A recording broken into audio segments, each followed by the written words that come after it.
Chapter 1. The New Beginning. It had been 10 years since Fazbear Entertainment, Inc. lost the rights to their beloved animatronics.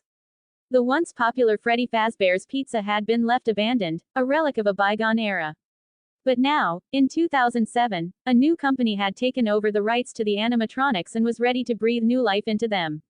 Hal Hill Inc. was the name of the new company, and they had big plans for the animatronics.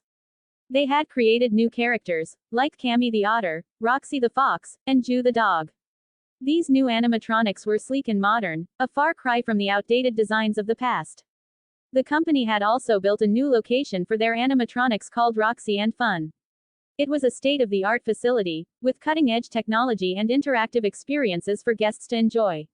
The grand opening was just around the corner, and excitement was building in the air. As the staff at Hal Hill Inc. put the finishing touches on the new animatronics and the Roxy and Fun location, tensions were running high. The pressure to succeed was immense, and everyone was on edge. One of the lead designers, Sarah, was particularly stressed. She had poured her heart and soul into creating the new animatronics, and she was determined to make sure they were a success. But as the opening day drew closer, doubts began to creep in. "I don't know if we're ready for this," Sarah said to her colleague, Mark. "What if the animatronics malfunction? What if something goes wrong?" Mark put a reassuring hand on her shoulder. "We've done everything we can to ensure their safety and functionality. We just have to trust in our work and hope for the best." Sarah nodded, trying to push her fears aside. She knew that Mark was right, but the nagging doubt still lingered in the back of her mind. Chapter 2. The Grand Opening. The day of the grand opening arrived, and the Roxy and Fun location was buzzing with excitement. Families lined up outside, eager to see the new animatronics and experience the interactive exhibits. Sarah watched nervously as the first guests entered the facility. She held her breath as Cammy the Otter and Roxy the Fox came to life, their movements smooth and fluid. The children in the audience squealed with delight, their eyes wide with wonder. As the day went on, everything seemed to be going smoothly. The animatronics performed flawlessly, and the guests were having a great time. Sarah felt a sense of relief wash over her, knowing that her hard work had paid off. But as the sun began to set and the crowd started to thin out, a sense of unease settled over the Roxy and Fun location. Sarah couldn't shake the feeling that something was off, that there was a darkness lurking just beneath the surface. Her fears were confirmed when she received a call from security. "There's been a disturbance in the animatronic room," the guard said, his voice tense. "We need you to come down here right away." Sarah's heart raced as she made her way to the animatronic room. When she arrived, she was met with a scene of chaos. Cammy the Otter and Roxy the Fox were thrashing about, their movements jerky and erratic. Ju the Dog was nowhere to be seen.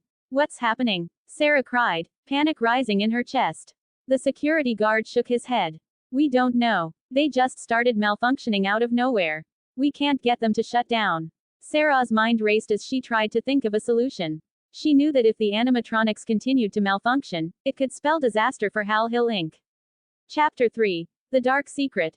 As Sarah frantically tried to figure out how to stop the malfunctioning animatronics, a chilling realization dawned on her.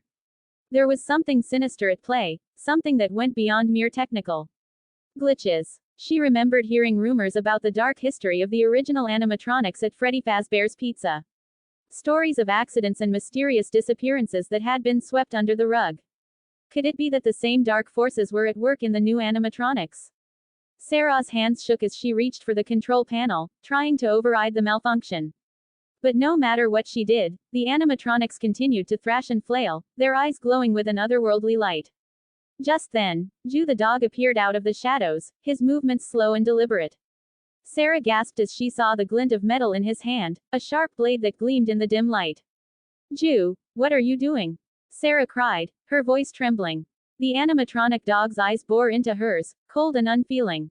"I am no longer Ju," he said in a voice that sent shivers down her spine. "I am something far more powerful. And I will not be controlled." With a swift motion, Ju lunged at Sarah, the blade flashing in the air. She barely had time to react before everything went black. Chapter 4. The Aftermath. When Sarah woke up, she found herself in a dimly lit room, her head pounding and her body aching. She tried to sit up, but found that she was bound to a chair, her hands and feet secured with thick ropes. As her eyes adjusted to the darkness, she saw Ju the Dog standing in front of her, his eyes still glowing with that eerie light. Beside him stood a figure she recognized as the CEO of Hal Hill Inc., a man named Mr. Hill. Sarah, I'm sorry it had to come to this, Mr. Hill said, his voice cold and detached. But you know too much. You know the truth about the animatronics, about their dark origins. Sarah's heart raced as she realized the gravity of the situation. She had stumbled upon a dark secret that Hal Hill Inc. had been desperate to keep hidden. The animatronics were not just machines, they were something far more sinister. You can't keep this hidden forever, Sarah said, her voice defiant. The truth will come out eventually. Mr. Hill chuckled, a cruel smile twisting his lips. Oh, I'm not worried about that. You see, we have ways of dealing with nosy employees like you. And once we're done with you, no one will ever know the truth. With a sinking feeling in her chest, Sarah realized that she was in grave danger. But she refused to go down without a fight. She would uncover the dark secrets of Hal Hill Inc., no matter the cost. And so, as the darkness closed in around her, Sarah steeled herself for the battle ahead.